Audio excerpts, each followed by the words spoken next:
Eu sou a Nick Angala e hoje a gente vai conversar um tanto sobre Batman. Assisti ontem na cabine, foi uma experiência bem bacana. E pra quem não viu, né, tem o Reels lá na rede ao lado, no Instagram. Eu fiz um mini review contando um pouco sobre o que eu achei do Batman, sem spoilers, né? Hoje a gente vai conversar de uma maneira um pouco mais livre, então vou falar pra vocês um pouco do que eu pensei de uma maneira mais com spoilers. Aí, se vocês forem pessoas com problemas com spoilers, vocês me contam e daí eu tento maneirar nos spoilers, porque é isso. Eu acho que a análise do filme, ela precisa, tipo, eu geralmente acho que dá pra gente fazer análise sem spoiler, mas no caso desse filme, tudo o que é mais profundo, assim, o que é mais importante discutir, faz parte de uma zona de spoilers, assim. São coisas que não apareceram nem no trailer e nem e são coisas que vão acontecendo ao longo da história, tipo, e são revelações, assim, que mudam nossa perspectiva, não só sobre Gotham, sobre o Batman em si, e aí isso precisa de análise, porque o discurso do filme é muito controverso, o discurso é bem complicado. E aí eu tô achando bem interessante que eu vi muita gente gostando do filme, eu entendo porque que as pessoas gostaram, eu gostei do filme, mas é isso, né? Eu acho que a gente tá vivendo um momento muito complexo e pra gente simplesmente se divertir assistindo um filme como esse, que tem um discurso tão pronto sobre o que, né? Sobre políticas, enfim, sobre o que eles querem dizer.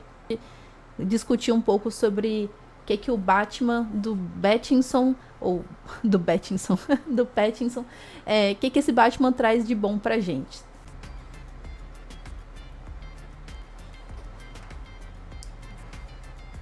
E aí, gente, agora sim, vamos pro nosso momento de falar sobre Batman. Vou começar respondendo as perguntas de vocês. Eu vi que Cris mandou perguntas também. Vou começar com as perguntas do Instagram. A Duda perguntou o que ele traz de diferente dos outros filmes do Batman. Eu achei essa pergunta muito boa, porque a gente já vem de expectativas, né? Tipo, a gente já vem com a ideia de que, assim, cara, a gente já tem sido muito frustrada, né? Tem os filmes do Nolan, que pra nossa comunidade significam uma vitória temporária de uma percepção, né, de super-heroísmo que é muito problemática, né? Porque é aquela percepção do heroísmo que já tá tão contaminada pela negatividade de como as coisas são, de como nada tem solução e como que a única solução é resolver, né, os traumas, as frustrações batendo nas pessoas que não são a raiz do problema, né? Então bate em criança, bate em todo mundo que aparece que tá fazendo alguma coisa que é contra a lei, mas aí não vai crescendo, né? Não vai em busca da raiz do problema. Então, esse Batman do Frank Miller, ele tem sido o mote, assim, do Batman. E, inclusive, o Coringa da Piada Mortal também é o Coringa que é visto como o ápice, assim, né? Porque ele é tratado como o insano, o real insano, assim, que tem... Que traz consequências muito pesadas pro universo da DC. Então, a gente vem desse tipo de experiência, desse tipo de expectativa. Então, o que esse Batman do Pattinson traz pra gente diferente é uma percepção mais suavizada, assim, é uma percepção de lidar com as consequências, né, e não com as causas do problema, mas de uma maneira mais suave. E aí, de uma certa maneira, esse Batman, ele vai atrás da raiz, assim, ele quer, de fato, resolver o problema e ele vai tentar ir por cima, assim, ele vai tentar ver quem que tá realmente causando o grande problema, e aí que ele vai ter grandes decepções na vida dele, e essas decepções vão dar uma reviravolta muito grande em tanto como ele pensa sobre as coisas, como a gente também está sendo levada a pensar sobre os problemas de Gotham City.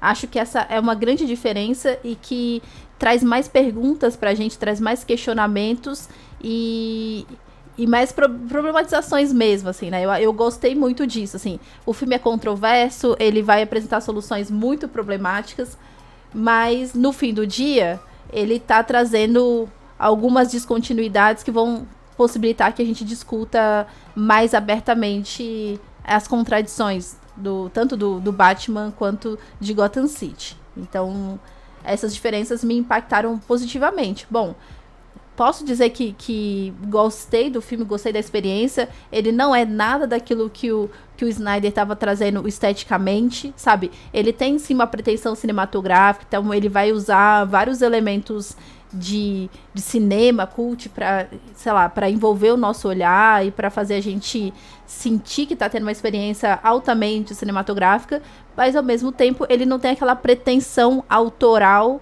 que nem do Snyder, de tipo, nossa, a gente não consegue enxergar o que tá acontecendo, a gente não consegue, a trilha sonora às vezes é legal, mas assim, não encaixa, não. A gente tem a possibilidade de curtir uma obra, né, um produto da cultura de massa, com aquela paz também de perceber que há espaço para todas as pessoas que contribuíram para o projeto mostrarem o que fizeram, né, de positivo. Então, tudo, eu acho que é um filme que dá uma sensação mais coletiva, sabe? Parece que muitas pessoas trabalharam nele. E não que foi uma escolha... É claro que o diretor, né, assim, é um filme do Matt Reeves, então ele dirigiu, ele escreveu o roteiro.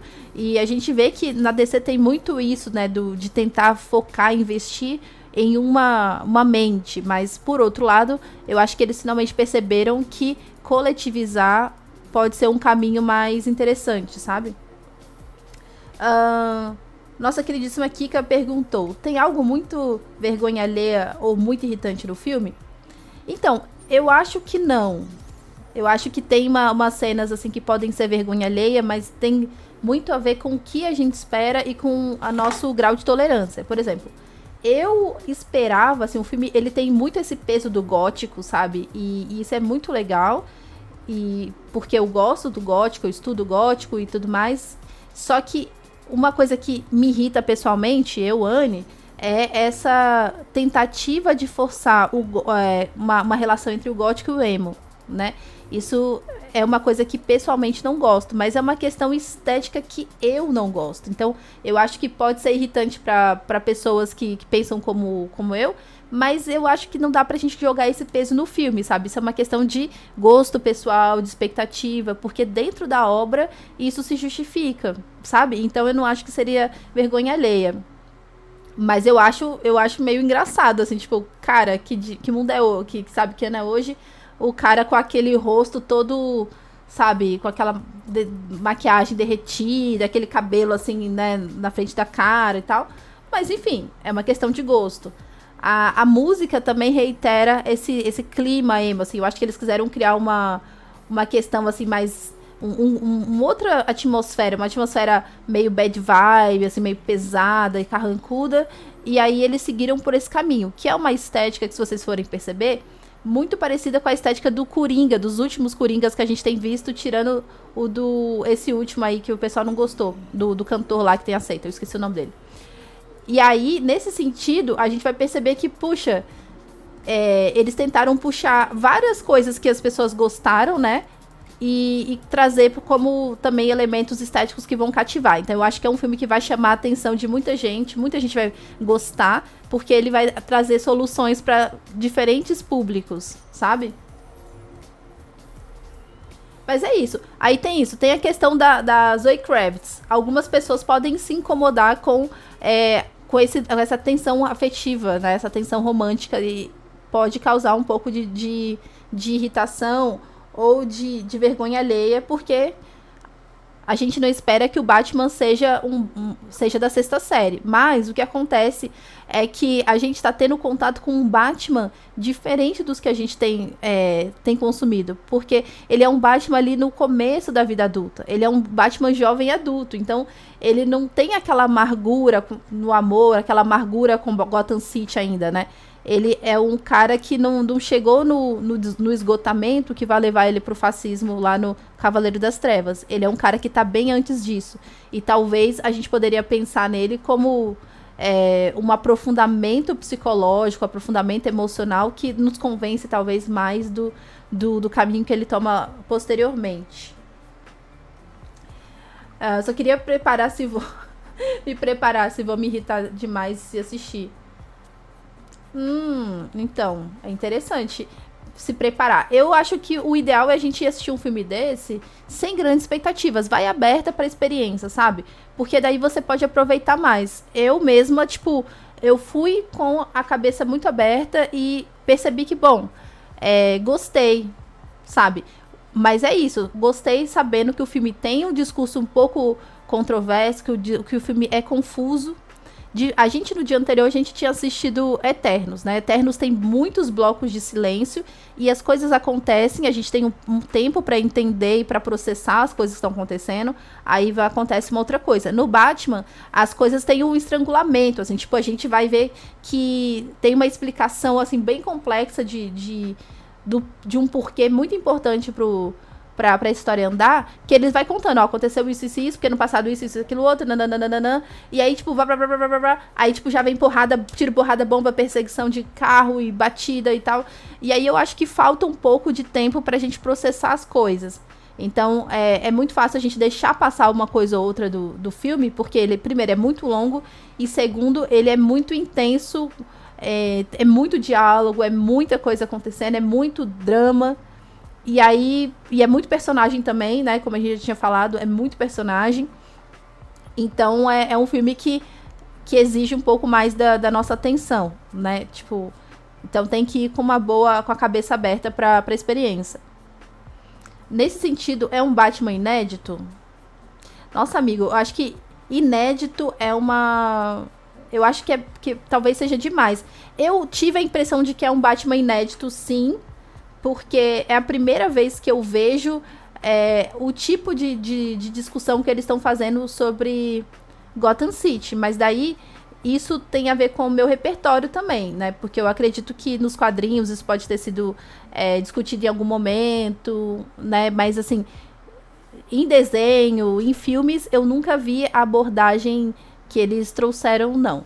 Então, eu diria que é um Batman novo, assim, mas com os limites de ser um personagem muito antigo e que tem, né, não vai ser nada totalmente novo, mas eu acho que são abordagens diferentes, assim, acho que são abordagens, inclusive, mais adequadas ao tempo que a gente vive. O conceito do filme é desmascarar a verdade. Isso tem muito a ver com o momento que a gente está vivendo, de fake news, de paranoia política, né? Que é uma coisa que não é do agora, mas esse desacortinamento, essa revolta, essa questão com a mentira, ela vem pra gente como uma herança, eu acredito que dos anos 80, né? Tem toda a questão da AIDS, a gente também vem de uma certa frustração, assim, sobre as questões de viagem pro espaço, viagem à Lua, né, assim, estações espaciais. Eu acho que as pessoas ainda ficam muito presas a alguns questionamentos, ao que realmente aconteceu. E aí, eu acho que nesse momento que a gente está vivendo, em que a informação ela circula de uma maneira completamente nova, acho que a gente tem um desejo de verdade exponencial, assim, né? Então eu acho que o filme, ele é muito bom em trazer isso como um conceito, sabe? E aí agora vamos às perguntas de Cris. Cadê? Que eu vi que as perguntas da Cris também não tão fáceis, né? Não tão muito simples.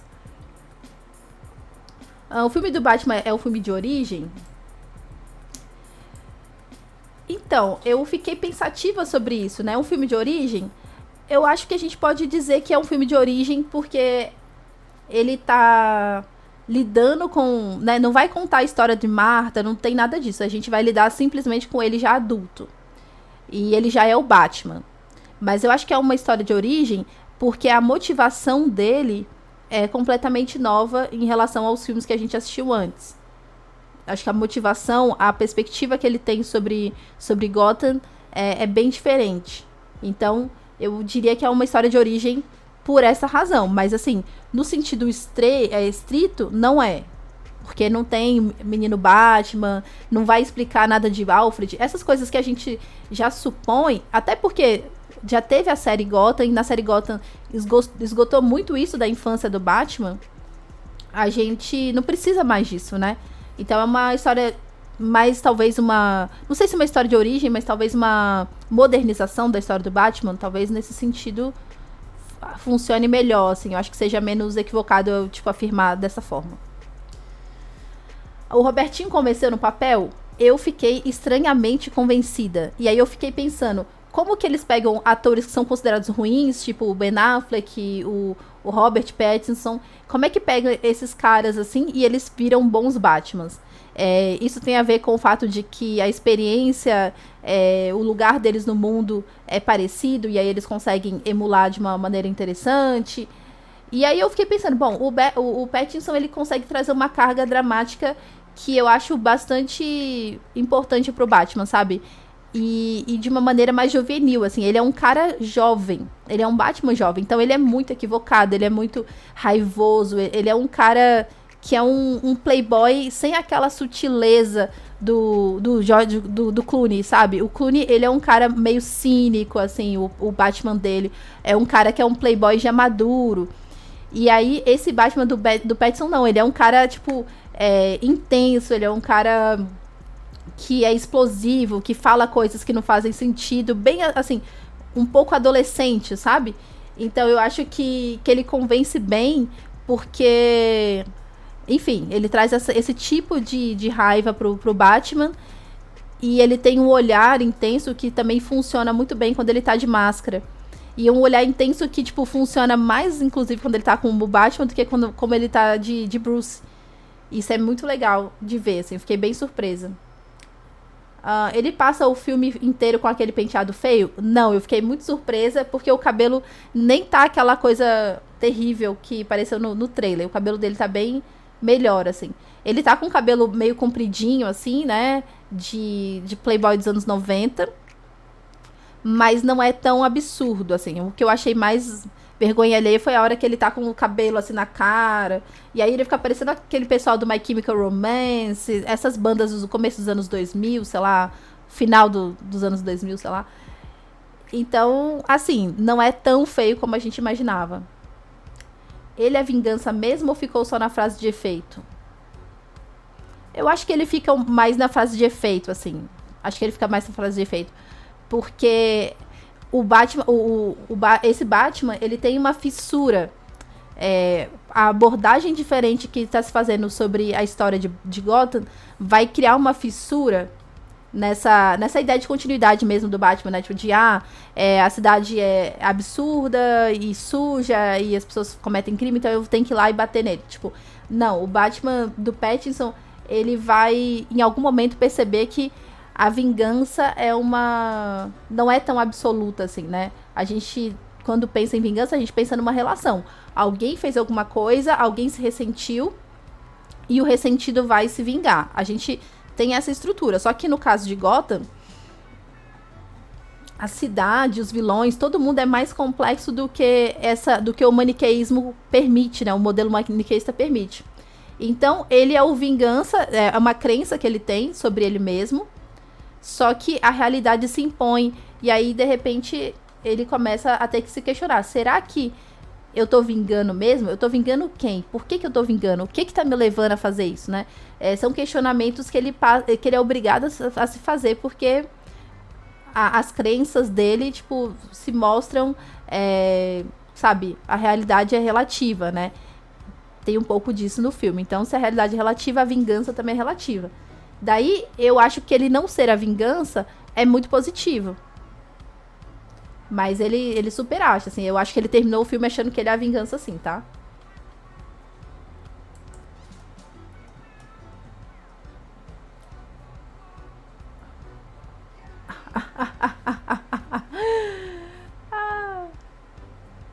Isso, tipo, origem de visão de mundo. Me parece que é tipo o ano 2, né? Eu não li o ano 2. Mas agora que você falou, eu lembrei de uma amiga que é bem fã do Batman. E aí eu acho que sim, eu acho que é a vibe do ano 2, sim. O Batman do Pattinson apertou 17, 12 ou 13? Eu acho que ele apertou 12. Eu acho que ele apertou 12. Porque ele é muito da terceira via. E ele é uma da terceira via que pensa assim, eu tô indo pra terceira via porque a democracia falhou. E quando a democracia falha, a gente precisa de uma refacção. E aí é uma refacção que é quase democrática, né? Que na verdade não é democrática, é burocrática.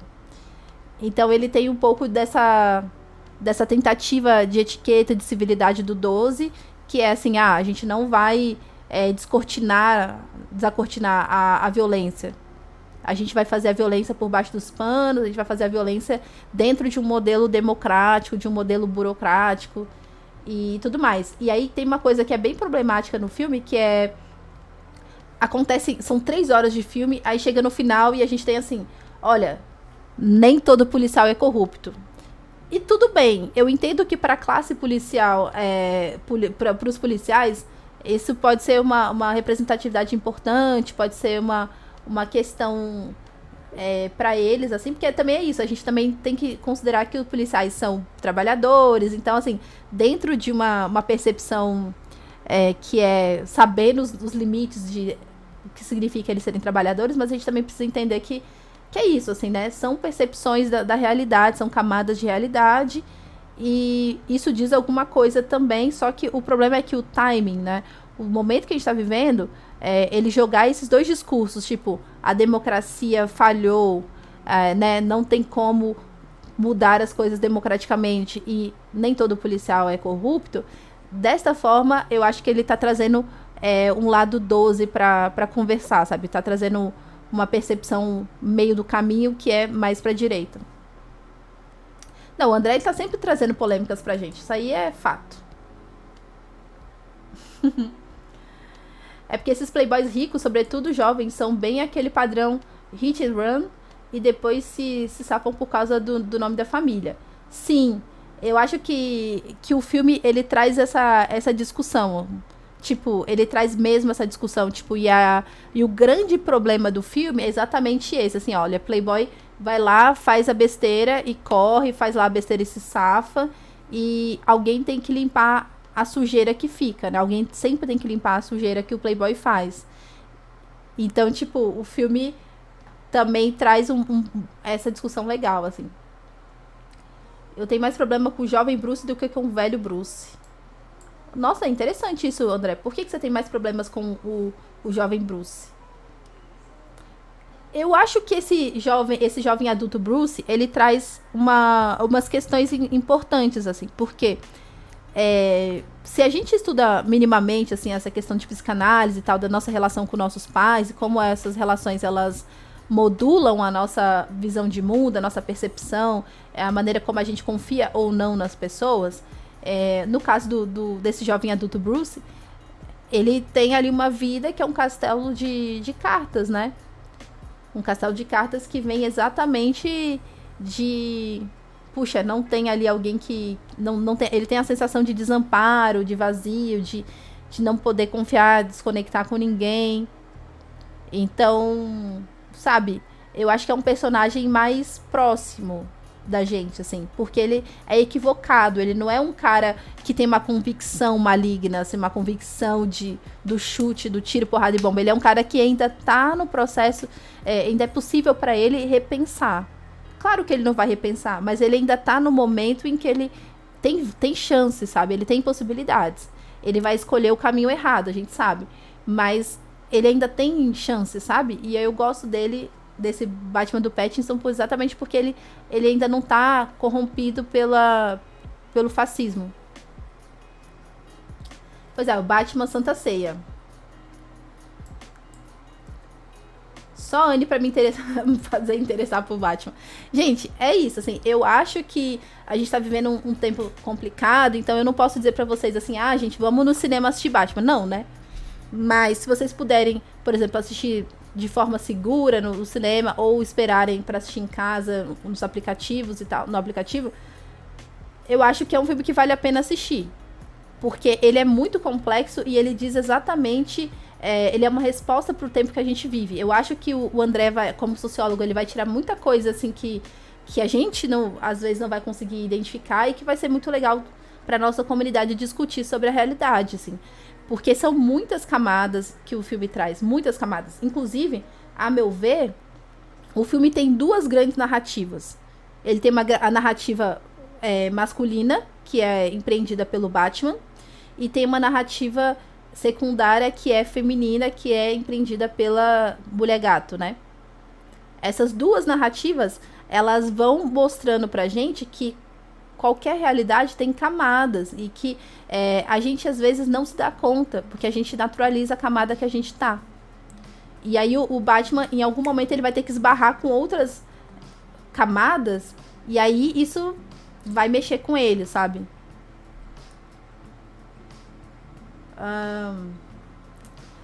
Pois é, Ventus, seja muito bem-vindo. Pois é, chegou no final, mas deu tudo certo. Foi lá, prestigiou o jogador 76, tá tudo certo.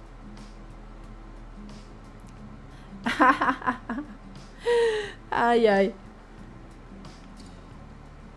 Excelente semana pra você também. Tava discutindo o Batman ontem, pensei muito em você. Mas conta mais o que você tava discutindo sobre o Batman. Olha quem tá aqui entre nós, Kaoru. Kaoru, seja muito bem-vinda. Muito bem-vinda. A gente tá falando sobre Batman, que eu assisti ontem. Ah, entendi o seu ponto. A convicção maligna é muito do velho Bruce. Sim, o Bruce do Cavaleiro das Trevas, né? Ele é um Bruce... E até o Bruce do Ben Affleck, que é muito o Cavaleiro das Trevas, esse Bruce, ele é muito... Ele já tá formado.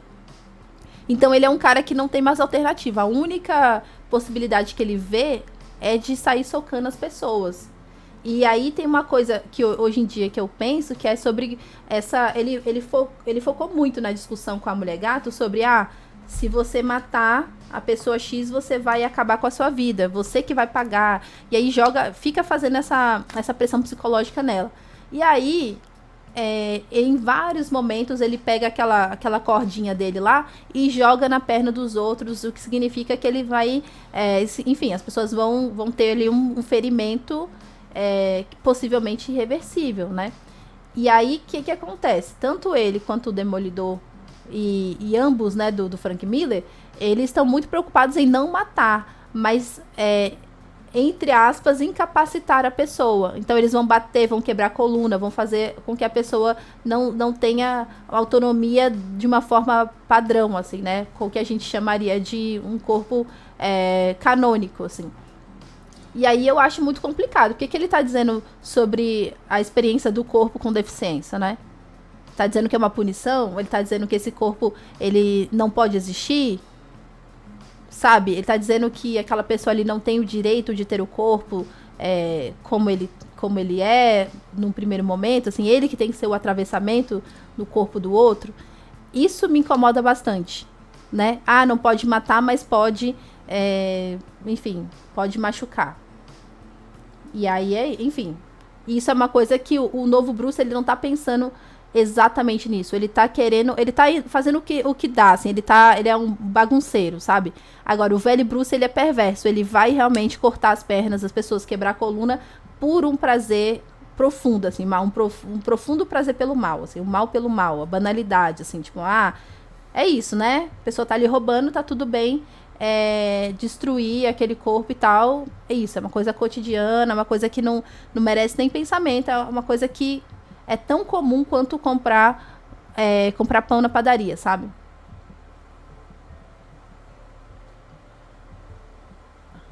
E eu do direito.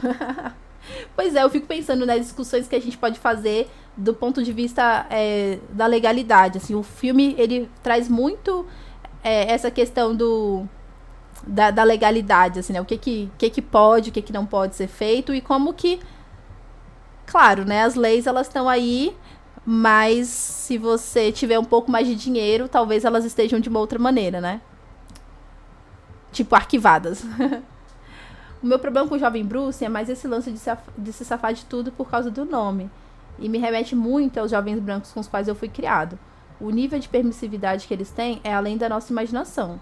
A noção de liberdade pra eles é algo inacessível pra gente. Sim, eu entendo, assim, tipo, eu acho que é muito natural, dentro de como a nossa sociedade funciona, a gente se ressentir dessa desigualdade específica, né? Porque é uma desigualdade que tem um impacto exatamente na maneira como a gente vai ter experiência de viver a cidade, experiência de qualquer outra coisa. E a percepção de que a gente não pode errar, né? Eu vivo numa cidade que é exatamente sobre isso, né? A gente percebe que também tem esse limite da lei, assim, tipo, se a gente for pensar que aqui é uma cidade na qual alguns rapazes queimaram uma pessoa indígena que estava dormindo e esses caras foram lá enfim, né, tiveram um final muito positivo, tipo assim, tem um que inclusive é funcionário público e tudo mais, é aquilo, tipo assim, qual que é o limite, né, também das coisas, porque é isso, assim, se a pessoa supostamente cumpriu ali, né, o que tá dentro do combinado, do que é proporcional ao crime dele ou não de qualquer forma, ele tá ali voltando à vida, né, tendo a vida revitalizada. O que é revoltante ele pode revitalizar a vida dele, outras milhares de pessoas não vão nunca poder revitalizar. E aí a gente pode cair em algumas concordâncias com Batman, sabe? Quando a gente vai indo por esse caminho de pensar sobre esse ressentimento, assim.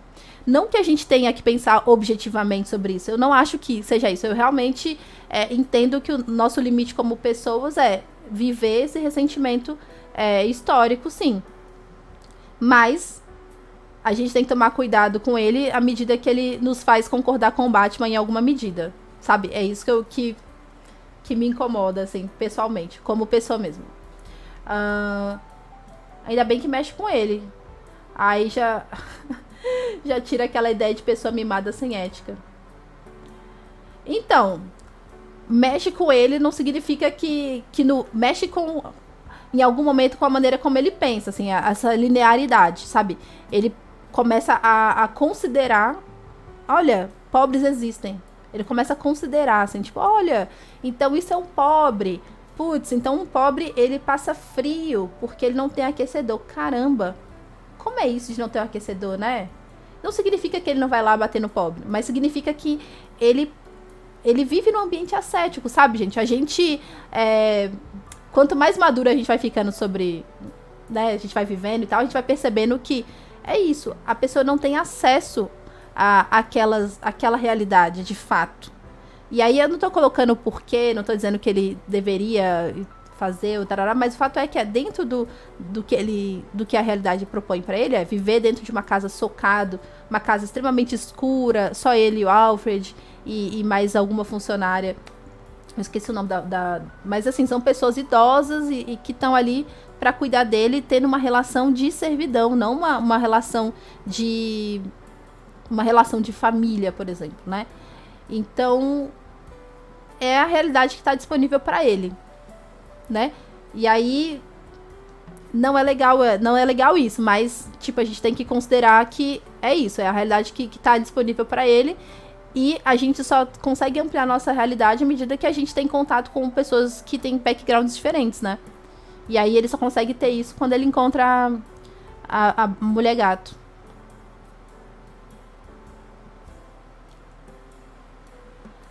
A raid que funcionou só pra mim, não entendi nada. Que bom que funcionou pra você, porque realmente deu um ruim feio ontem. Então você gostou do filme? Eu gostei do filme porque o filme me fez pensar. Eu não gostei das soluções que o filme traz, mas como experiência de reflexão, eu gostei bastante, porque é isso, é como se fosse, sabe, uma vareta, assim, você joga a vareta e aí tem umas peças que estão muito bagunçadas e aí você precisa ir tirando e tal, uma de cada vez. É essa sensação esse tipo de prazer que o filme proporciona pra mim. Então, eu posso dizer que gostei. Agora, isso não impede de dizer que o filme é super problemático, super Santa Ceia, sabe? É isso. 2 dias seguidos acordando antes do meio-dia, infelizmente. Sem despertador. Kaoru, a vida chegou para Kaoru. Ô, Kaoru. O Bruce do Pattinson me lembra um pouco do Bruce do Origins. Deixa eu lembrar aqui.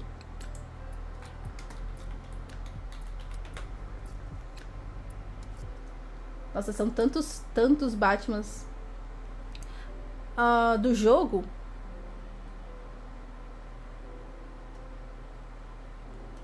Eu não joguei muito o jogo, não. Mas eu tinha tive uma percepção desse Batman desses jogos aí, mais voltado pro 17, assim, mais pro fascismo, mas não sei. Eu não joguei tudo, não. O Batman é um aristocrata e o Demolidor é um fundamentalista religioso católico. Sim. Resumindo tudo muito bem, é isso. A síntese é ótima. Um contato novo. Aí fui fazer o teste, né? Se dá pra discutir de boa no que acredita. Aí ele falou que ia na estreia de Batman, suspeitei. E falei que não me dou com o Batman, depois que eu passei a entender o que os heróis representam. Pois é, eu acho que é legal também a gente se colocar no lugar da ambivalência. Eu também, assim, eu já achei o Batman mais legal do que eu acho hoje em dia. Não acho tão legal, assim. Mas eu gosto muito da Batwoman, né? A Batwoman, nos quadrinhos, ela é prima do Batman. O que significa que ela é bem problemática em certa medida, mas quando muda, né, o ator social, tipo assim, a gente vê uma outra percepção, uma outra forma. Às vezes eu até acho que a Batwoman, ela usa muito mais esse safado que o Batman. É muito doido. No quadrinho, às vezes, parece que ela usa muito mais. Só que é isso, ela usa mais porque ela percebe que ela é mais esperta, né? Tipo assim, aquela coisa sobre ser socializada como mulher, assim, ela percebe que ela tem que fazer umas jogadas pra poder distanciar a figura da Batwoman da figura da Cat Kane. Mas não deixa de ser problemática, porque concentra a renda, concentra a renda, inclusive não trabalha, e fica lidando com as frustrações dela sendo super-heroína. É problemático. Mas aí também a gente não pode ficar também só, tipo, vivendo o desencanto. E aí eu acho que é o equilíbrio que a gente faz, né, individualmente, assim. Super-heróis, de modo geral, são pessoas esquisitas que têm frustrações, têm problemas pessoais e que projetam esses problemas né, tipo assim, na relação que elas têm com o mundo dos vilões, assim. E aí, partindo disso, todos os super-heróis são bem problemáticos, assim, né? Porque são pessoas que a gente vai ler assim, eles estão usando o poder deles, o que eles têm de melhor para salvar ou para fazer o bem, sim. Mas eu acho que não é bem assim. Eu acho que são pessoas que são problemáticas, assim, né? Precisavam primeiro se cuidar, assim, mentalmente, psicologicamente. Mas tudo bem, a gente se identifica com elas, a gente quer que elas nos representem e tarará. Mas a real é, né? Qual super-herói não vai flertar com uma percepção política equivocada? Difícil.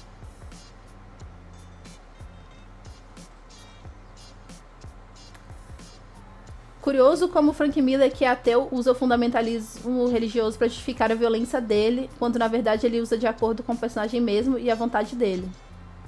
Nossa, que loucura, eu não sabia que o Frank Miller era ateu, não. Eu achei super que ele era católico, porque, nossa, tanto o Batman quanto o Demolidor dele são extremamente, assim, é muito católico, né? Ou seja, tanto o Batman quanto o Demolidor vem de uma discussão ética rasa, no qual a ideia de vida é só um pressuposto de alta importância, tipo o pessoal que paga imposto, coisa de sim. Não, total. E é muito louco, né? Porque eles são exatamente isso, assim, eles são pessoas que são que se acham muito corretas porque elas pagam impostos e elas têm direito, né? Elas partem muito de uma ideia de que elas têm o direito. E no caso do Demolidor é pior, porque como ele é advogado, ele acha que ele, não só que ele tem o direito, mas que ele tem que dar o direito para quem é oprimido, né? Enfim, é bem lamentável. Falei do modo simples, o cara branco rico que sai batendo nas pessoas e tá acima da lei. E aí a gente aprofundou na conversa e entendi que ele não defende o Batman. Ele entende que o que o Batman representa não é legal, que fizeram um esforço para justificar o Batman dentro do universo dele, mas o que trazem dele pro mundo real é extremamente danoso. Nossa, esse cara é bem legal, que é uma amizade que vale a pena. Porque é isso, né? Tá tudo bem. Eu fiquei assistindo o filme ontem pensando, cara, em que medida faz sentido isso aqui que eu tô sentindo sobre esse filme, que é, estou me divertindo, estou achando muito interessante como o discurso conservador, ele... Porque é isso, diferente do Snyder e do Nolan, esse cara, o Reeves, ele é um cara muito mais inteligente, porque ele consegue trazer o discurso conservador numa teia, numas inversões, assim, que são muito boas pra pegar a gente que nem a gente até, sabe? Porque faz muito sentido em certa medida, assim, aquilo que eu falei pra vocês, assim, se a gente for ficar pensando muito, assim, sobre essa questão da lei, da punição e tudo mais, se a gente pensar que a punição é o caminho, porque a gente tem um ressentimento e tudo mais, a gente vai concordar com o Batman, né? Então a gente, em vez de tentar entender dentro daquela maquinaria, na real a gente tem que ir pra fora e pensar, ok, e que seria Gotham City se, em vez da punição, né, que é o caminho tanto da polícia quanto do Batman, a gente estivesse possibilitando outros caminhos para aquela população, né? O que aconteceria em Gotham se, em vez das pessoas desassistidas, elas tivessem possibilidades, assim, de emprego, de cultura, de escolarização? Será que essas pessoas, elas precisariam entrar nos cartéis do Falcone ou do outro cara lá? Sabe? Será que precisariam? Mas como é que a gente tem, nessa cidade caótica de Gotham City, como é que a gente vai ter... quem que vai possibilitar, né? Quem que vai fomentar a cultura, o esporte e a escolarização e o trabalho, né? Quem que vai fazer isso? Mas é o caminho mais difícil da gente fazer, porque é que nem a Guerra Civil, é muito engessado. A estrutura do pensamento já vem pronta pra gente. E é muito fácil a gente comprar, né? Eu tô falando isso com vocês porque, assim, eu acho que a gente precisa também, às vezes, se colocar nesse lugar mais vulnerável, de tipo, olha, será que eu não tô comprando isso? Será que eu tô pensando numa terceira via mais budista e menos cirista? Sabe? É isso, assim, eu fiquei assistindo e pensando nisso. Jovem Bruce e Velho Bruce só me lembra da polêmica do Jovem Marx e o Velho Marx do Althusser. Nossa, eu nunca li Althusser, né?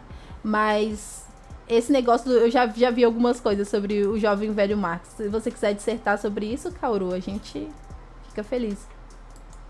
Falei do André porque comentei que é difícil eu conseguir me relacionar com um fã incondicional do Batman, mas tem um amigo que é fã, mas sabe fazer a crítica.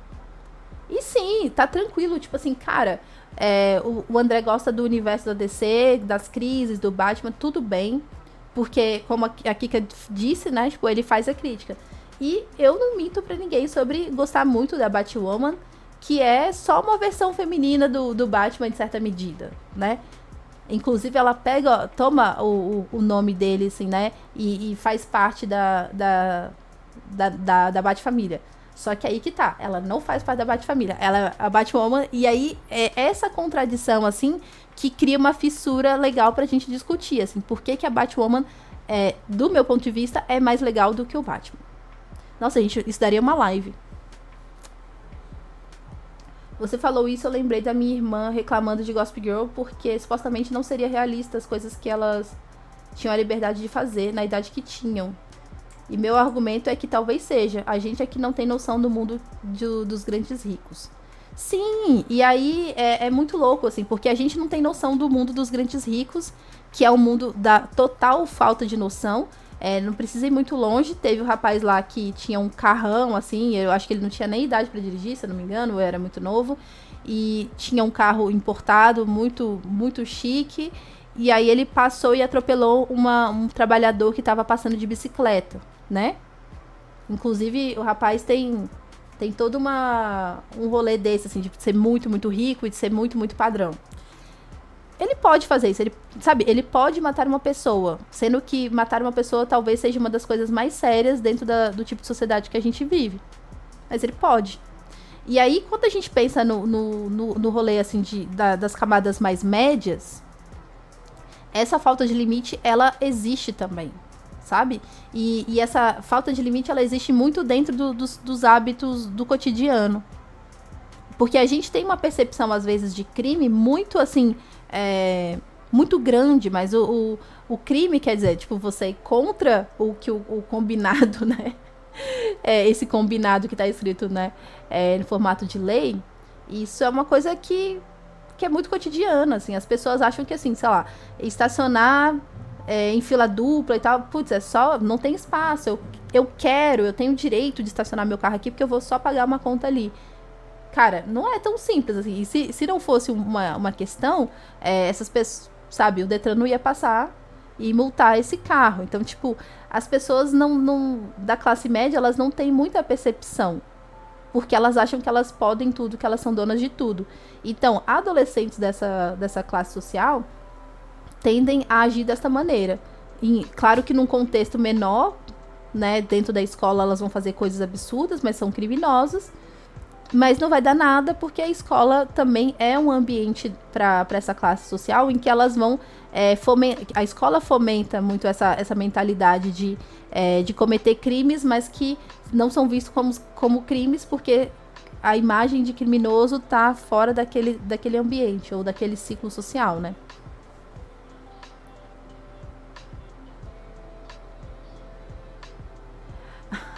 A gente não pode errar, a gente vive com essa máxima tanto nas redes sociais quanto vai passear ou comprar um pão. Sim, é muito louco, porque a nossa vida, ela é uma vida, tipo, que como eu posso dizer, ela tem uma barreira em volta da gente todo o tempo, né? Existe um limite para tudo. Se você tá numa sala de aula e você fala um pouco mais alto, você, tipo, é a pessoa que fala alto, né? Você já vira um estereótipo. Tudo que a gente faz vira um estereótipo, e tudo que vira um estereótipo individual, ele vem do estereótipo da percepção racista, né? Tipo, a percepção da raça. E com isso, a gente vai se tornando pessoas extremamente paranoicas, e que é péssimo, né? Pessoal, psicologicamente falando, é péssimo. Não vou ver então. Bom, tudo bem.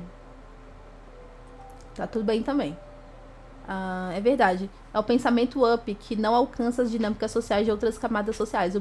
O ponto de contato do Batman com o social é a partir da violência contra pessoas de camadas mais baixas, que são os bodes expiatórios do sistema capitalista. É isso. Perfeito. Perfeito. Eu acho que vai ser muito legal uma discussão sobre essa percepção up que você fala, né? Que você trouxe muito bem no Star Wars. E que eu acho que funciona muito bem pra essa Gotham City do Pattinson. Ele realmente, assim... Mas eu acho que é bacana também essa...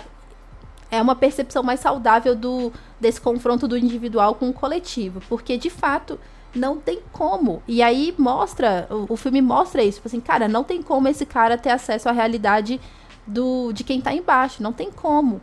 O mundo que eles vivem são mundos completamente diferentes. É como se a gente estivesse em dimensões diferentes. Não, inclusive, quem tá embaixo não consegue ver a realidade dele, e ele não consegue ver a realidade de quem tá embaixo. Não tem como. Eles não compartilham o mesmo mundo, né? E aí, então, essas duas percepções de mundo vão ser opostas. Inclusive, a Batwoman, a Catwoman, né? A Mulher Gato, ela vai trazer esse contraponto de, olha, você tá aqui embaixo para bater, mas isso não faz de você uma pessoa que consegue entender o que tá embaixo. Porque é isso, ele vai querer passar por esses espaços, só que ele continua sendo quem ele é e vendo o mundo como ele vê, assim. Uma coisa que eu achei muito curiosa é que ele fica esse tempo todo vagando por Gotham, e pela Baixa Gotham, né? E ele usa roupas e que ele fica muito, assim, disfarçado mesmo no ambiente, assim, como se ele fosse uma daquelas pessoas. Só que não é, né? Não tem como pra ele, assim, o acesso é impossível. É completamente impossível.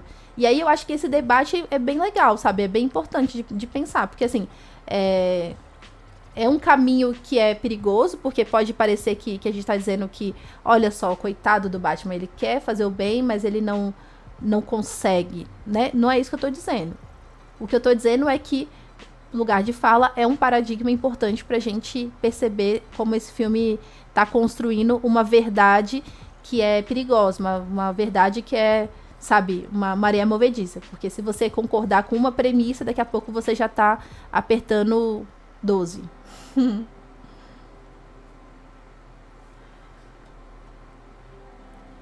E a gente não consegue nem acessar o nível de liberdade e democracia que a nossa Constituição propõe, né? Nossa, não mesmo. É impressionante. Mas também é isso, né? Tipo assim, possivelmente a gente não consegue alcançar porque não é feito para alcançar. Se algumas pessoas não têm que alcançar e outras pessoas têm que carregar o fardo, não tem como funcionar, né? Eu acho. A DC tá numa pegada bem de direita. Só ver que ela escolheu fazer uma série de um vilão supremacista branco arrependido, mas que continua se achando o cara, porque virou herói. Não tô arrependido. Muita gente lê como crítica, mas porque os supremacistas de extrema direita se sentem representados e felizes, então. Nossa, sim, né? É muito louco, porque eu acho problemático também a gente pensar que a DC tá assumindo agora um lado de direita. Assim, a DC sempre foi. Sempre foi.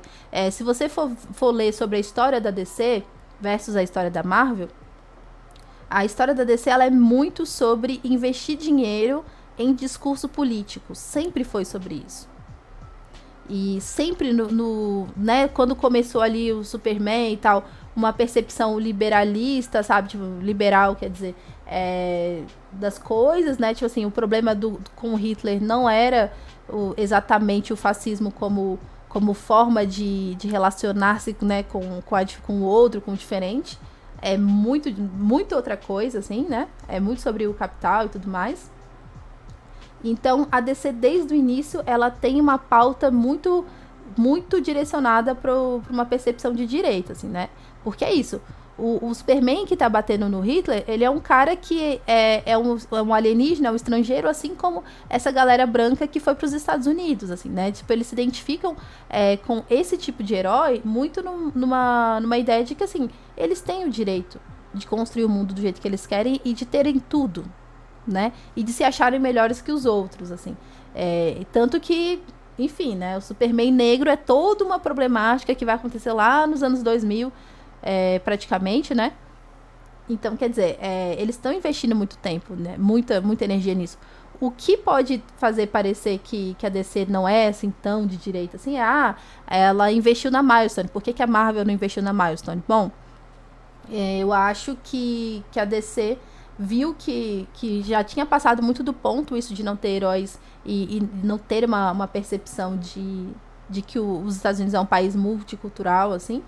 E aí eles compraram ali a ideia, e compraram a ideia provavelmente muito barato, porque o Super Choque rende muito dinheiro para eles até hoje, e inclusive o David Cohen disse que ele nem recebe o dinheiro, sabe? Passa todo dia na televisão e ele não recebe dinheiro.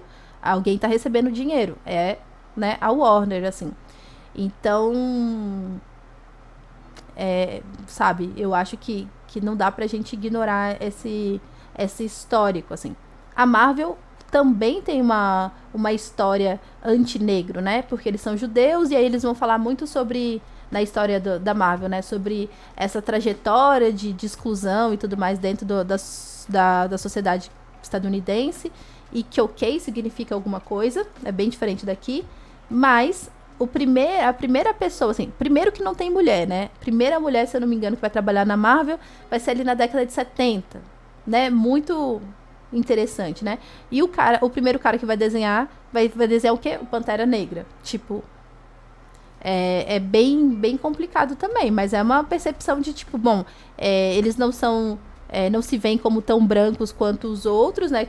Mas dentro de um contexto específico, eles têm ali o poder, eles têm dinheiro e eles podem fazer o discurso que eles acham mais interessante. E aí eles vão fazer o Pantera Negra por quê? Porque dá dinheiro, né? Não como uma pauta política, assim como, sei lá, eles vão discutir ali nos X-Men a questão do nazismo, muito porque eles se identificam com a figura de quem foi perseguida, mas sempre com uma percepção que é mais democrática, mas ainda assim muito liberal, né? Ele falou que não gosta do Batman, mas gosta dos personagens que gravitam ele. E de fato eu tenho mais boa vontade com os personagens ao redor. Então, eu acho que essa questão. Eu também estava pensando ontem sobre isso, assim. Por que a gente se identifica, às vezes, mais com os personagens que orbitam Batman do que com o Batman também? É bem complicado isso, né? E isso só desacortina pra gente, como problema, quando a gente pega, por exemplo, a piada mortal. Ah, o Coringa é um trabalhador que teve um dia ruim, daí ele quer se vingar de quem realmente contribui para que o dia dele tenha sido ruim ou a vida dele seja péssima. Parece muito justo. E é muito fácil a gente se identificar. Só que ele tá num lugar que não é dele, sabe? Esse lugar dessa revolta do Coringa não é o lugar dele. Porque ele é um cara branco e, por pior que seja a condição dele, ele não vai ser negado no emprego por ele ser quem ele é. Naquele período histórico que a história passa, né? E então eu acho que esses pequenos detalhes, assim, eles trazem pra gente outra camada.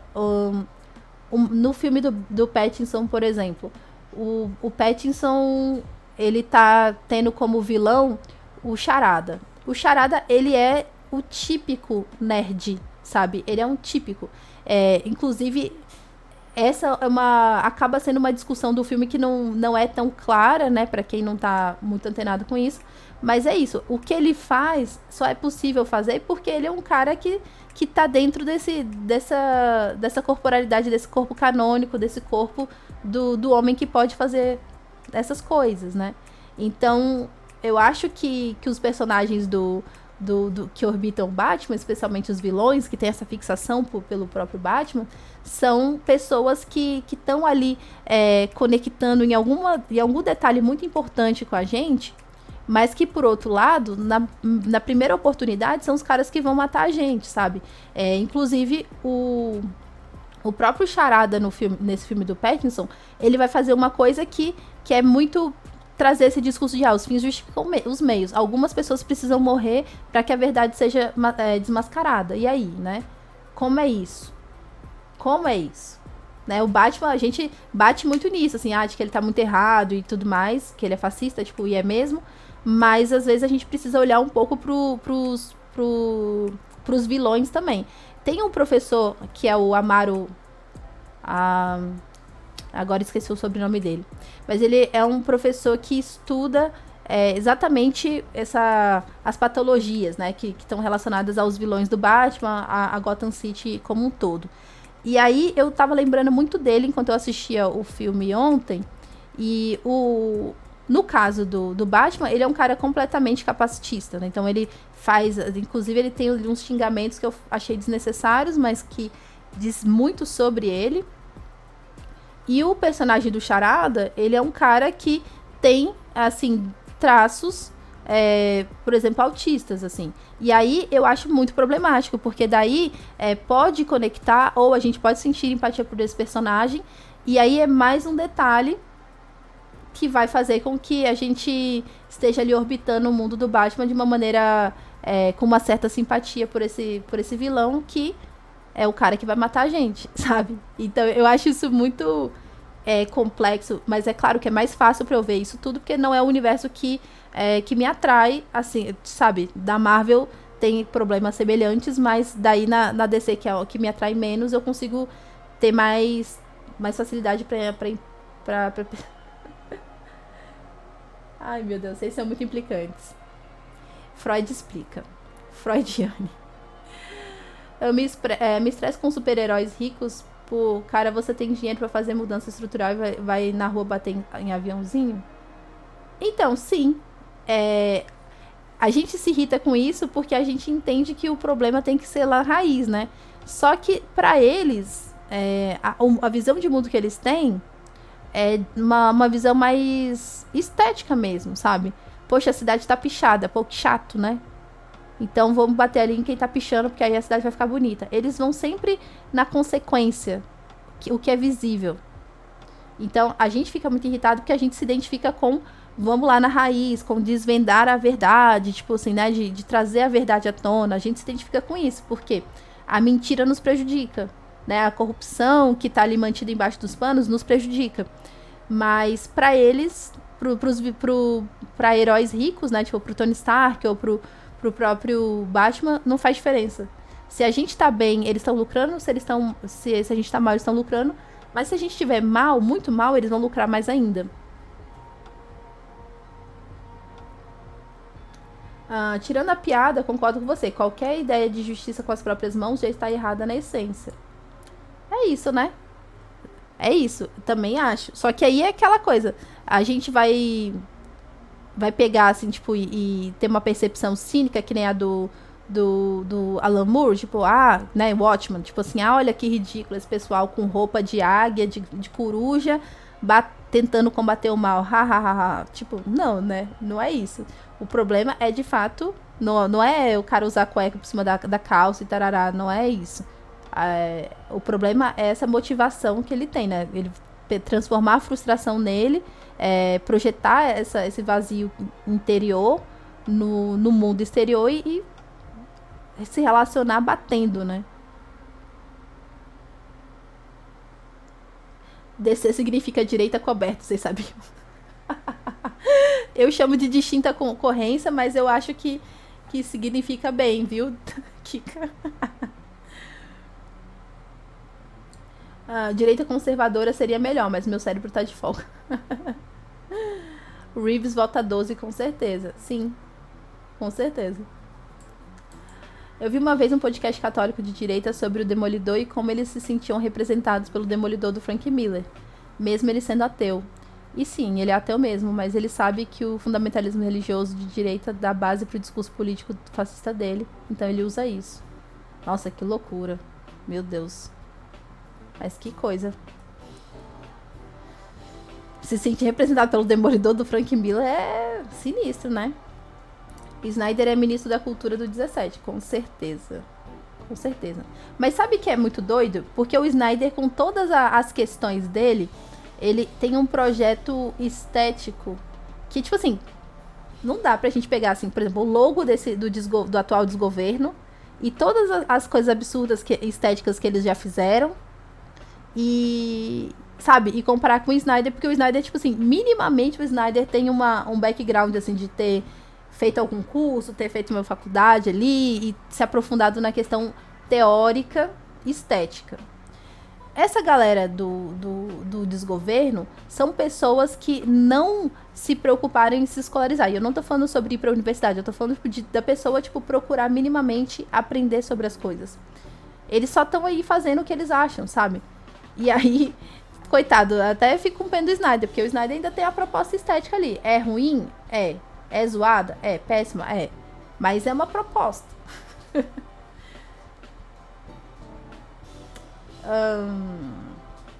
A pergunta que não quer calar pra mim é: com todo esse visual emo, pelo menos tocaram My Chemical Romance na trilha sonora?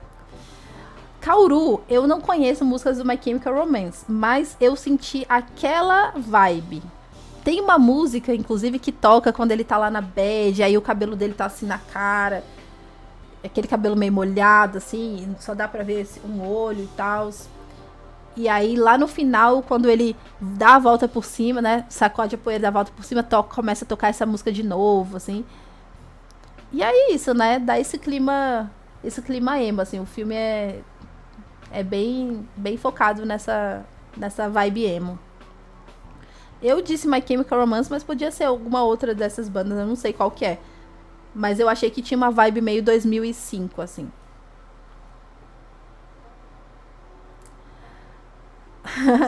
Nossa, Vento, que bom que você me falou, porque eu fiquei constrangida de perguntar por que você estava vendo um podcast de direito. Assim, eu realmente fiquei curiosa, mas preferi não tocar nesse ponto.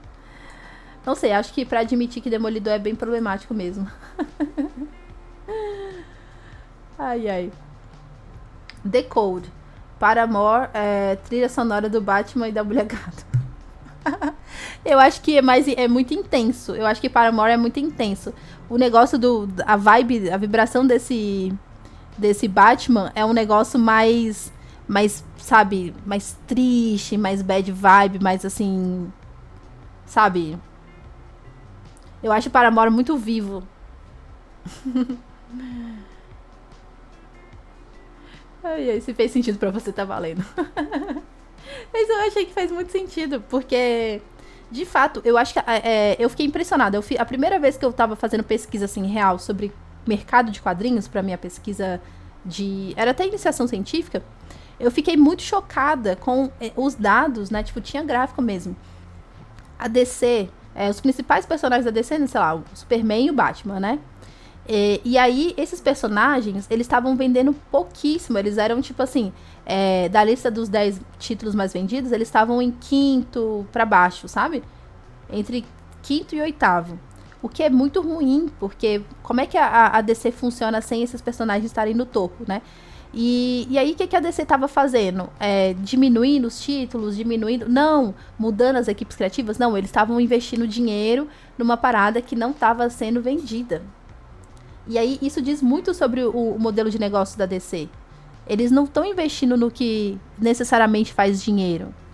Embora a gente pareça uma contradição. Tipo, uma empresa como essa vai investir no dinheiro. Não. Eles estão muito mais investindo em discursos. É muito difícil botar fé nisso? Sim. Mas a DC, a gente tem que lembrar que a DC é uma empresa muito maior, assim, se a gente for pensar, tô ignorando esse momento que a gente tá agora, que a Marvel faz parte da Disney, tá?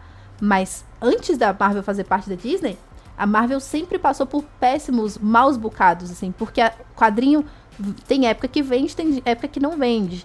Então, eles foram do chão ao céu diversas vezes, quase fecharam diversas vezes e chegaram a, né, tipo, falir mesmo, feio, assim. Tanto que eles tiveram que ceder lá, tipo, né, os direitos do Homem-Aranha por bastante tempo pra Sony. Porque isso foi uma tentativa desesperada de continuar fazendo. A DC não, a DC é da Warner. E a Warner é dona, basicamente, de quase todas as músicas que a gente escuta. Tipo, é música, tipo, que é o mercado que mais dá problema de copyright. Se eu colocar a música aqui da Warner, tipo, a minha live cai na hora. Tipo, sabe?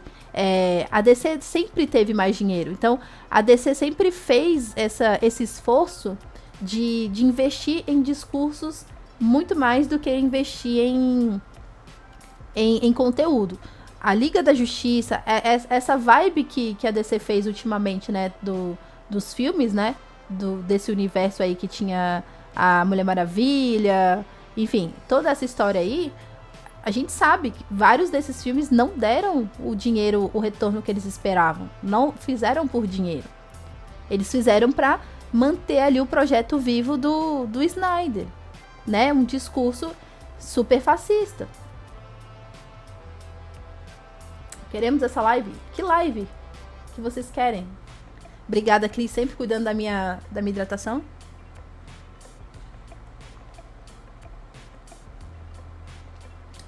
Eu sempre penso que muitas vezes essa ideia de terceira via parece ser um modelo engessado que descarta automaticamente tudo que está pensando fora da dicotomia e não está exercendo o processo de imaginação de futuros.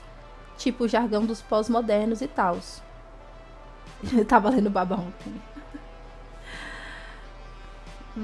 A terceira via parece um modelo engessado que descarta tudo que está pensando fora da dicotomia não está exercendo o processo de imaginação de futuros. Ah, sim, entendi. Eu acho que é isso mesmo, assim. E é muito doido, porque daí, como a direita já pegou esse discurso da terceira via, os coletivos autônomos, assim, as micropolíticas, todas as iniciativas que estão sendo feitas fora das instituições, pronto, elas não existem, elas não estão pensando no futuro, né? Só essa... E aí é muito doido, quando se a gente voltar pra questão sobre os quadrinhos, também é muito legal, porque não existe só Marvel e DC, né, gente? A gente tá aqui falando Marvel, DC, Marvel, DC, Marvel, DC. Não é só isso. Não é só isso.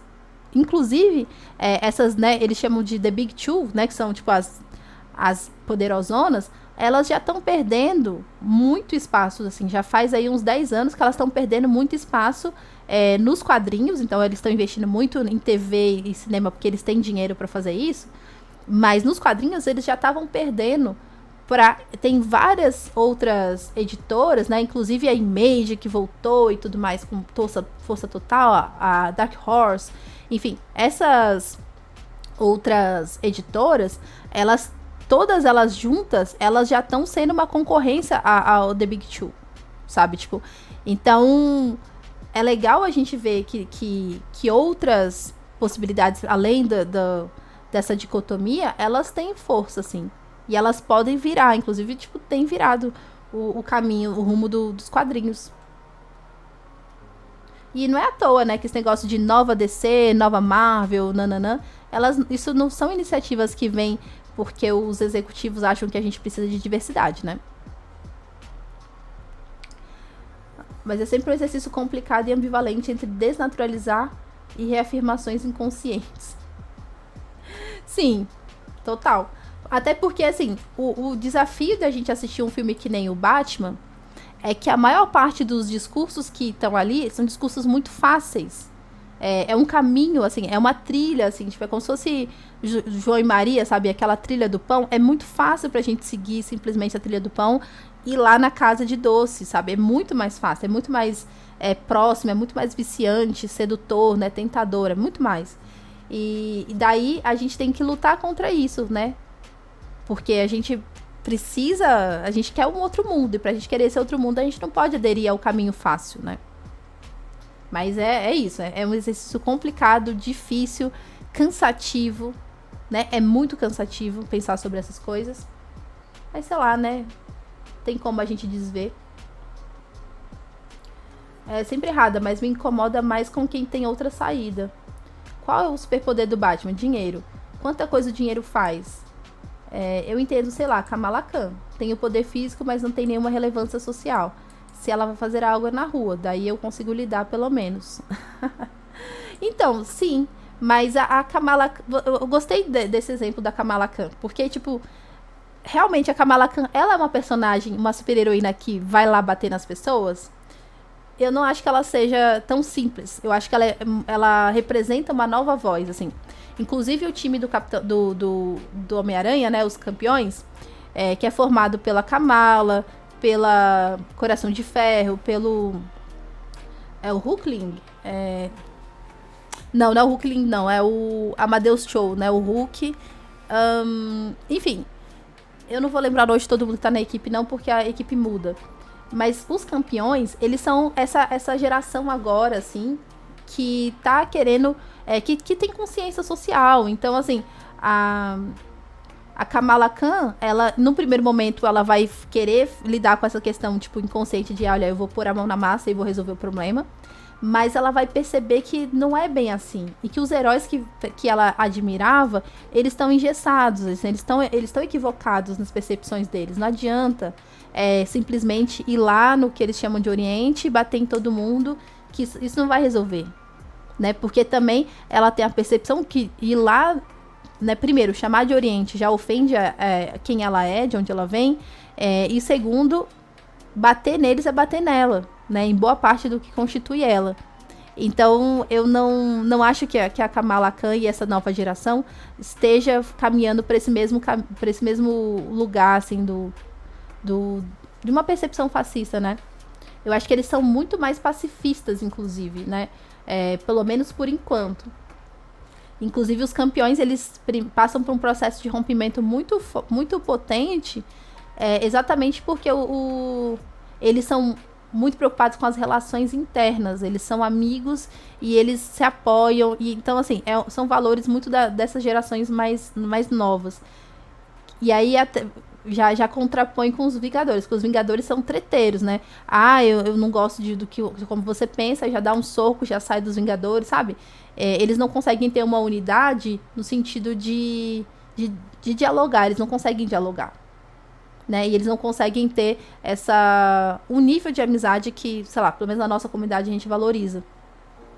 Não sei se fez sentido pra você, Kika, mas que eu tava pensando nisso agora. Acabei colocando tudo no mesmo balaio, mas realmente tem algumas condições materiais que influenciam. Geralmente vindo de outras pessoas não tão humanas, para usar o termo de Af Silco. Perfeito. O Superman negro é chamado pela própria DC de Superman da Terra 2. Quer dizer que o branco é o 1? Que homenagem é essa? Sim. Total. E essa coisa é bem racista, né? Essa coisa dos universos alternativos começa de uma maneira bem racistona. Inclusive, eu nem li as coisas do universo alternativo antes.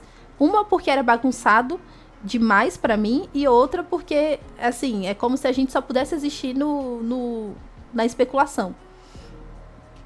Mas eu acho genial que o Homem-Aranha, o Miles, por exemplo, ele começou a vender tão mais do que o Peter Parker. Com toda a questão, tudo que eles fizeram, o Miles vendia muito mais, que eles tiveram que falar assim, bom, beleza, agora o Miles vai vir pro universo convencional porque ele vende muito, né? E as pessoas também clamam por ele de uma maneira que é isso, não tinha muito o que fazer. Eu não vi o filme do Coringa até hoje, só vi uma galera que gostou do filme dizendo que o gostou, que não tem vontade de ver. O Coringa até hoje é o filme preferido da maioria dos incels. Não, pois é. O Coringa também é um filme que eu não assisti, eu vi alguns trechos e vi, assim, acompanhei a discussão na época. E o meu medo do filme do Pattinson seria, tipo, ele seguir esse rumo, sabe? Dessa discussão mais incel. Mas eu acho, sim, que o Batman do Pattinson, ele tem ali traços, práticas, né, mais voltadas pro incel, sim. Mas eu acho que ele não é um personagem tão abertamente incel como o Coringa. Mas eu acho que o Charada é. O Charada é. Bem-vindo de volta, André. É muita justificação do atirador branco que mata um monte de mulheres nas escolas dos Estados Unidos. Sim. É isso. E é muito doido, porque são... O filme traz um pouco disso, assim, o Charada, perdão. O Charada, ele, no filme do Pattinson, tipo, ele é exatamente essa figura que ele faz uma coisa que eu achei uma possibilidade interessante de discussão, que ele é um cara do tempo que a gente vive, então ele vai usar a internet pra angariar uma comunidade de pessoas que concordam com ele, que a verdade tem que ser revelada. E aí, nisso, ele faz lives, ele faz toda uma movimentação na internet. E, por fim, a galera, que são vários homens iguais a ele, né? Que são brancos, com olho azul, cabelo liso, tipo, meio castanho claro e tal. Ele consegue recrutar esses caras todos pra eles colocarem uma máscara e, sabe, se vestirem como ele e representarem a percepção de mundo, na visão de mundo dele no mundo concreto. E pra isso, os caras vão matar quem precisar ser, sabe, assassinado dentro da percepção deles. Então, tipo, sim, é uma justificativa, sabe? Pra verdade aparecer, algumas pessoas precisam morrer. É isso que o Charada tá querendo dizer. E consegue trazer muitos caras pra dentro disso. E aí você vai perceber que que é isso, né? Os incels, eles estão errados dentro da percepção do filme. Só que o problema os incels, eles não são... Na nossa realidade, o problema os incels não são só o único problema, né? Não existe só um mal. O mal, ele tem muitas raízes, né? O mal, ele tá mais parecido com a Hydra, né, da Marvel, do que essa ideia de bem e mal pontual, assim, né? Acho que a Marvel traz um pouco mais de realidade, assim. A gente tem a Hydra, que é o grande mal. A gente tem seres de outros planetas que vão querer invadir. A gente tem os próprios Vingadores, alguns são do mal, sei lá. Né, tem muitas camadas de mal, assim, né? E no universo do Batman não tem, né? É como se o mal fosse uma coisa só e aí não funciona.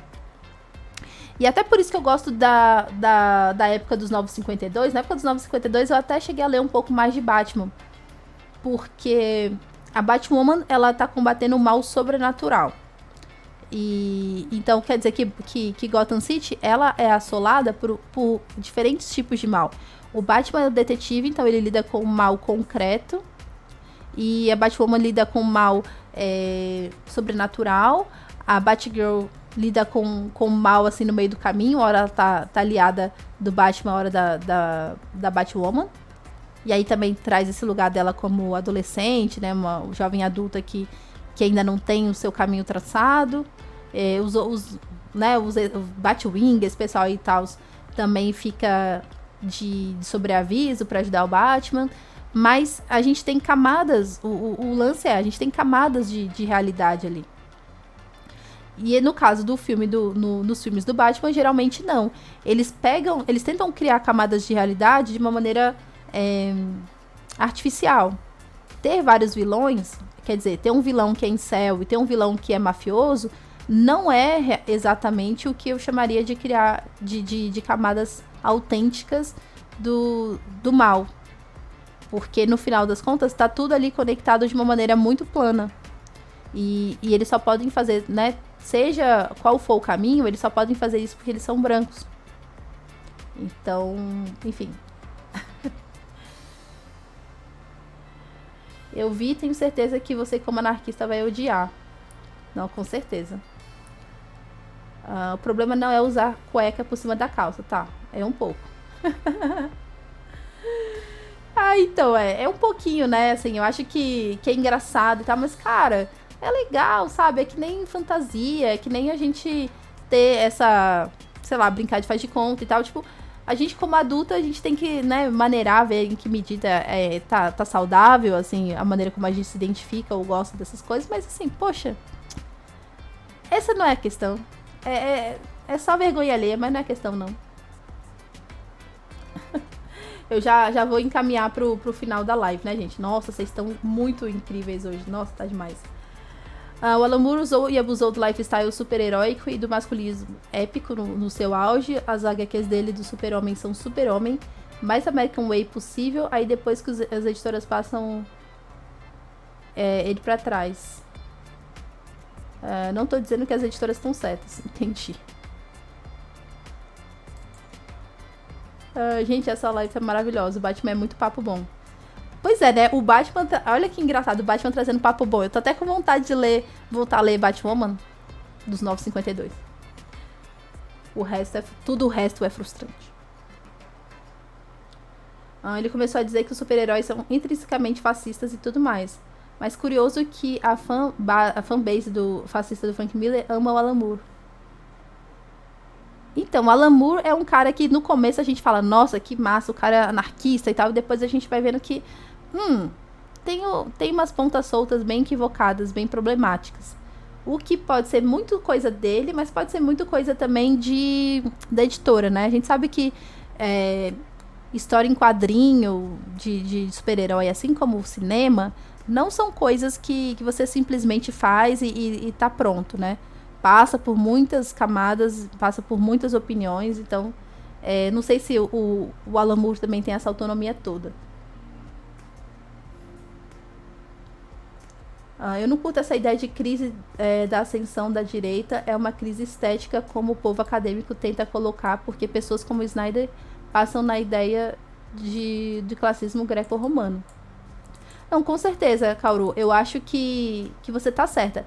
Inclusive, a gente chegou até a conversar um tempo desses, assim, sobre como é problemática a esquerda acadêmica dizer que alguma, sei lá, né, que, bom, não existe cultura, não dá pra tirar nada da cultura de massa, que só os clássicos salvam. Eu acho que isso tudo dá muita brecha pra essa estética fascista se colocar, né, no mundo como o único caminho possível, né? Tanto que eu vejo muita gente muito legal, eu acompanho muito nerds, tipo, que são pessoas pretas estadunidenses, e todos, foi unânime, assim, nossa, o filme do Batman, do Pattinson, é cinematograficamente maravilhoso. E, tipo, de fato, porque a DC não vai pecar nisso, né? Vai colocar diretores e diretor de fotografia, enfim, vai colocar pessoas que são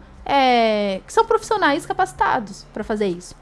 O problema é que a gente não é treinado, assim, né? A escola não treina a gente, a faculdade às vezes também não treina, pra gente entender a relação entre estética e política. Tipo, o que acho que talvez uma formação feminista faça a gente calibrar muito o olhar para isso, mas eu acho que não é o caminho comum. Daí as pessoas acham que, nossa, né, essa reiteração das cores, essa paleta, esse filtro marrom e tal que o Snyder usa, olha que peso sensacional e tal. Mas isso, na verdade, é uma reiteração do discurso fascista. E, tipo, fica por isso mesmo, né, Kaoru? Passaria dentro de padrões clássicos de estética, mas a realidade não é só sobre isso, né? Ou não deveria ser. Depois ele fica falando que é anarquista, mas nunca vi ele levantar um discurso anarquista sequer, uma pauta anarquista. Talvez ele seja uma figura que fala sobre o fato de ser anarquista, mas talvez não tenha essa profundidade toda que queira parecer ter. O Dia Crepúsculo é muito 2010. Vamos voltar pra 2005, então. Perfeito. Perfeito. Anne, sinto te informar que o cabelo não estava molhado. Era óleo mesmo. Meu Deus. Meu Deus. Ok. A HQ que ele disse que fez isso, que é V de Vingança, é bem antifascista, mas não tem nada de libertário ou anarquista. Pois é, né? A galera tende a confundir conceitos, né? E aí você trouxe um elemento importante, tipo, ser antifascista é equivalente a ser anarquista? Não, né? Não é, né? Não precisa ser. E aí, mas aí o Alan Moore faz parecer que uma coisa é sinônimo da outra. Isso. Usar tortura para explicação. E é isso, assim, é como se a gente também só pudesse ser empática a partir do momento em que a gente passa por aquilo. Não dá para se colocar no lugar do outro, não dá para se conectar com o outro. Pra Eve sentir que ela faz parte do lado mais fraco, tem que colocar a mulher ali numa situação absurda, que aí sim ela vai se tornar uma pessoa empática. Problemático pra caramba, né? Quem é Tom York? Tom York é vocalista de uma banda britânica de rock alternativo chamada Radiohead. Ah, tá. Desculpa. A apologia ao antigo mundo capitalista liberal que caiu, nada disso contempla o anarquismo. Se V de Vingança se colocasse só como uma boa obra antifascista, eu entenderia de boas. De anarquista não tem nada. Para mim, o Alan Moore ele esvazia o que é anarquista, isso sim. O que é o que dá brecha para essa galera como hoje, que se diz anticap. Para mim, ANCAP, né? Para mim, Alan Moore nem é de esquerda como se apresenta. É um grande cavalo de Troia. Então, essa discussão é muito boa, Bento. A gente até falou sobre isso, né? Sobre o Alan Moore ser um cara que é um cavalo de Troia, assim. Ele se coloca como anarquista, daí a galera de esquerda abraça, mas aí, curiosamente, uma galera de direita gosta muito. E aí entra, né? A gente já falou também sobre isso, né? Eu e a Kaoru, sobre o problema da ironia, o problema de, eu quis dizer isso, mas disse aquilo, que acontece no Watchmen, por exemplo, né? Minha intenção era criticar se o pessoal de direita gosta, é porque eles não. É porque a obra tá dando essa liberdade, né?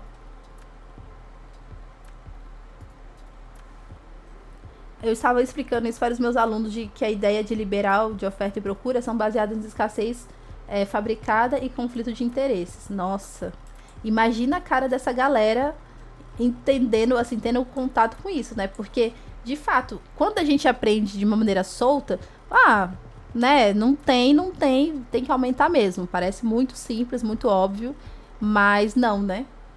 Porque são as relações que constroem essa escassez e, enfim. Ele é celebrado pela esquerda só por dizer por se dizer de esquerda, e pela direita usa isso e a direita usa sua obra. Infelizmente tem que dar aula de iluminismo. Kaoru, eu acho que essas dar aula de iluminismo, dar aula disso tudo são oportunidades bem preciosas da gente também questionar o modo como a gente aprendeu, né, iluminismo e qual o processo que a gente fez para entender. Eu acho que tem seu lugar. A live era porque Batwoman é melhor que Batman, acho. Nossa, vou até anotar aqui. Nossa, muito bom. Mas será que vocês vão assistir Batwoman? Pode ser, não precisa ler o quadrinho só, necessariamente não, mas só... O negócio da Batwoman é o seguinte, vou contar pra vocês a real da questão da Batwoman. Batwoman é genial, assim, o quadrinho dos 952. É uma parada genial, é tão genial que a DC cancelou. E aí, na época que eu tava lendo, eu tava pirando muito nos estudos de psicanálise, porque pra mim faz muito sentido uma leitura psicanalítica da Batwoman dos 952. Só que eu não me senti muito segura pra fazer esse conteúdo, porque afinal de contas, meu estudo sobre psicanálise, ele é errante. Então eu nunca fiz esse conteúdo, mas eu confesso que eu tinha um mapa mental bem grande no meu armário sobre esse conteúdo. Mas eu dei uma largada de mão, porque sabe quando você quer uma coisa e nunca chega no seu ponto?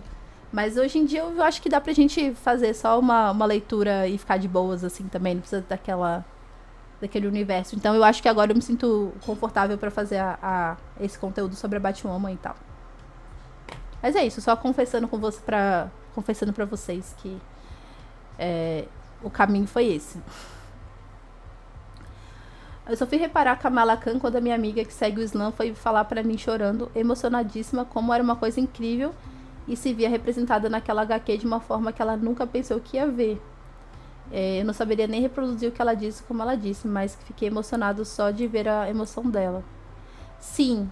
E ao mesmo tempo, eu acho muito legal que, assim, tipo, ela consegue conectar pessoas, tipo assim, sei lá, eu, vocês, assim, tipo, a sua amiga, todo mundo consegue se ver na Kamala.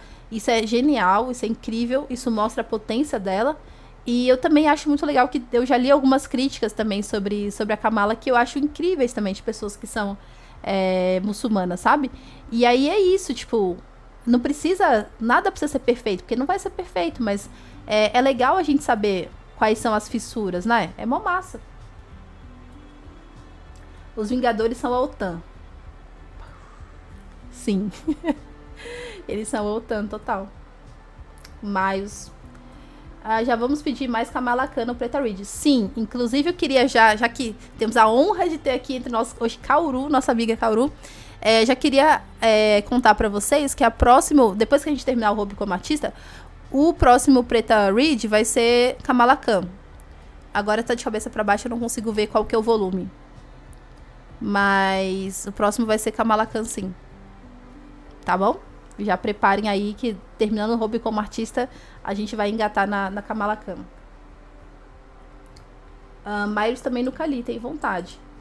Vocês preferem que a gente leia Kamala Khan ou Miles Morales? A gente pode ler alguma coisa do Miles, eu acho legal também. Tem alguma coisa aqui. Tem o primeiro encadernado aqui, que eu acho que pode ser legal pra todo mundo. E tem o Homem-Aranha Ultimate. Vocês que contam. Pelo menos foi uma correção do rumo do Coringa do passado, que era meio que representado até nos filmes do Batman antigões como uma gangue de punks. O problema é que o filme é do Coringa, logo ele é o protagonista e a história é contada do ponto de vista dele, o que torna uma apologia. É isso, Vento, é isso. E assim, a galera trabalha pesado o Coringa como conceito, e como conceito, e inclusive estético, né? E aí, putz, até o Coringa do Jared Leto, assim, ele reproduz muito aquilo que a gente tava falando, assim, ele tem uma coisa meio gangster, não, meio gangster mesmo, talvez. E aí, ele tem uns dentes de ouro e tarará, assim, lembra muito um pouco da estética do hip hop ali dos anos 2000. E aí eu acho que coloca o personagem no lugar bem errado, assim, bem esquisito, sabe? Mas é isso, né? O conceito dele é muito mais legal, muito mais interessante e atraente do que do Batman. Então, a gente vê aí mochila de criança, né? Mochila escolar do Coringa, né? Porque também a gente vive um momento em que a terceira via está sendo interpretada como sabe, um caminho bem esquisito, né? Do Coringa, enfim, dessas outras figuras aí, inclusive figuras da nossa política e tal, né? Política partidária. Então, é bem problemático. Ai. Esse negócio, assim, essa paixão pelo Coringa, pelo Loki, por esses personagens que são, né, digamos assim, ambíguos, né? Na verdade, são nada ambíguos, né? São vilões mesmo. Só que eles são humanizados. E aí, como eles são humanizados, a gente tende, dentro dessa cultura que a gente está imersa, que a gente vive, a gente tende a achar que a gente tem que se conectar e tem que sentir empatia por aqueles personagens que não hesitariam em nos matar. A Hydra capitalista para usar o termo zapatista. Olha, não sabia. A frase do Alan Moore que mostra que ele não entende bulhufas de anarquismo é que ele disse que a gente vive no anarquismo, segue a frase. Acredito que todos os estados políticos são, em verdade, variações ou consequências de um estado básico de anarquia. Afinal, quando se menciona a ideia de anarquia para a maioria das pessoas, elas lhe dirão que é uma ideia ruim, pois o maior grupo iria simplesmente dominar os outros, que é praticamente como eu vejo a sociedade contemporânea. Vivemos uma situação anarquista mal desenvolvida na qual o maior grupo dominou os outros e declarou que não se trata de uma situação anarquista, que é uma situação capitalista ou comunista. Contudo, costumo pensar que a anarquia é mais natural das formas de política que um ser humano pode praticar. Meio dadaísta essa entrevista aqui com Margaret Killjoy, reunida no livro With Makes and Lawbreakers, de 2009. Meu Deus, que loucura. Nossa, muito, muito problemático. E aí, ele é tido como, assim, dos escritores de quadrinho, o Alan Moore, ele é o pensador, né? E aí o cara me fala um negócio desse, pronto, já tem meio mundo aí que acha que comunismo e capitalismo são a mesma coisa. E são a mesma coisa, inclusive, sob o rótulo de anarquismo. Nossa senhora, que mundo é esse? Oi, Tamudir, tudo bom? Seja muito bem-vindo. A gente tá falando sobre Batman, só que a gente foi encabeçando, tipo, uma conversa aqui interminável sobre quadrinhos e sobre DC, sobre Marvel. E agora a gente tá falando sobre o Alan Moore. Só ali pra ficar meia hora conversando sobre Batman, mas na real falamos de muitos heróis, muitas heroínas e uns autores. Que decisão difícil. Cabe votação. Vamos ler os dois. Que teoria ferradura horrorosa essa do Alan Moore. Nossa, é muito triste, muito triste. Essa entrevista mostra que ele não entende nada de anarquismo. Não, total. Não, nossa, não mesmo. Olha, então a gente pode fazer o seguinte. O próximo Preta Read pode ser... A gente pode ler a Kamala Khan, né? Mais um volume. E que é isso, assim, dá pra gente pensar a Kamala Khan um volume por semana, né? E a gente leu o Miles também. Tá bom? Então a gente já leu... a gente tá lendo o Hobby como artista, então a gente tá lendo um livro de não ficção. E os próximos 2 serão quadrinhos. Aí depois a gente vai pra... Provavelmente a gente vai pra ficção. Nossa, gente, mas que livezona, né? Tipo, não teve estudos, praticamente. Mas eu gostei muito de trocar ideia com vocês, assim, eu sou muito apaixonada por quadrinhos. E eu, geralmente, na vida, eu só lembro do quanto eu sou apaixonada com quadrinhos quando eu tô em live e vocês começam a falar sobre quadrinhos, assim. Acho que a gente fica tanto tempo da vida não falando dessas coisas, assim, né? Tipo, sei lá, a gente tá no mundo aí, tipo, as pessoas talvez não lerem tanto quadrinhos. Acho que a gente se acostuma a não falar tanto sobre isso, né? E aí é muito legal, tipo, porque é isso, né? A gente tem essa paixão por quadrinhos e é maravilhoso conversar com quem tá, né, afinada também com a crítica, né?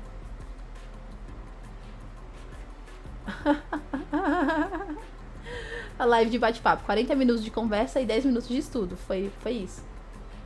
Live Converse Comigo. Eu gostei. Gostei demais. Pomodoro invertido.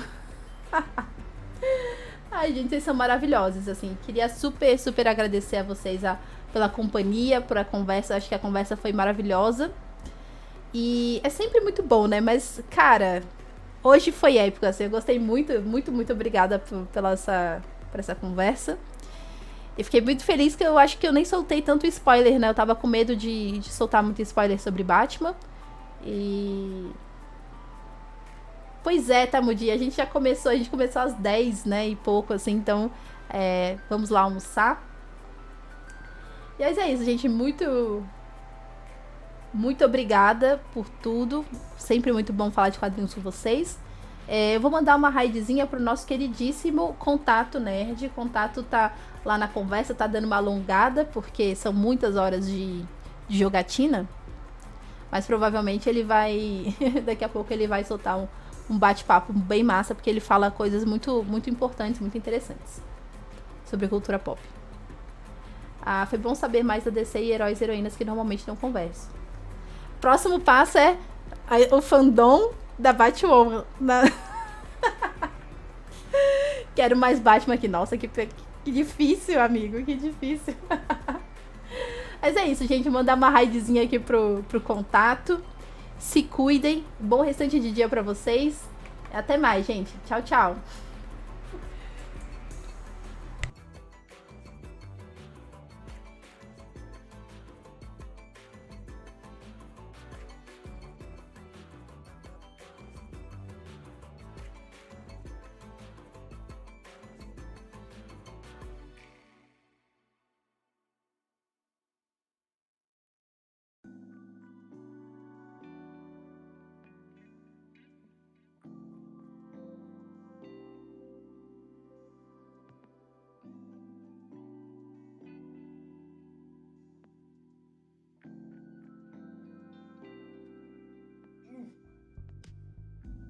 Vai deitar? Eu preciso, mano. Preciso. Uf.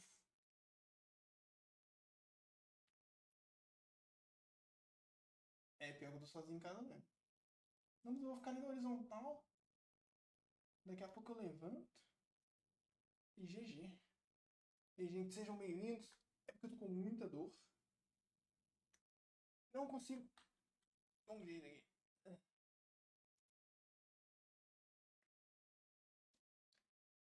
É, eu dei um jeito nas costas, mano.